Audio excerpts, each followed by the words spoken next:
মানুষের আমরা যারা মানুষ হিসেবে দুনিয়াতে এসেছি, এই মানুষের সৃষ্টিগত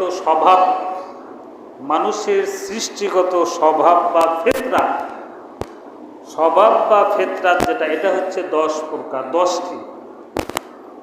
প্রকৃতগত মানুষের স্বভাব হচ্ছে 10টি বা ফেতরাত 10টি।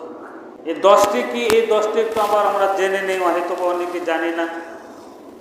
এই 10টা হচ্ছে বুকটাকে ছোট করা, 2 নম্বর দাড়িটাকে ছেড়ে দেওয়া, 3 নম্বর মিসওয়াক করা, 4 নম্বর হাতের যে নখগুলি এগুলো কর্তন করা, 5 নম্বরে আপনার নাক পানি দ্বারা পরিষ্কার করা, 6 নম্বরে মানে ধৌত করার সময় এই জোড়াগুলি রয়েছে এগুলো ভালো করে ধৌত করা, তারপরে আপনার বগলের নিচে যে লোম রয়েছে এই লোমটাকে পরিষ্কার করা বা উপড়ে ফেলা, নাভির নিচে যে লোমটি রয়েছে এটাকে পরিষ্কার করা, পানি দ্বারা ইস্তিনজা করা। এই 9টি বলার পরে রাবি বলছেন আর একটি আমার মনে নাই, তবে তিনি বলছেন এটা সম্ভবত মুখ ধৌত করা।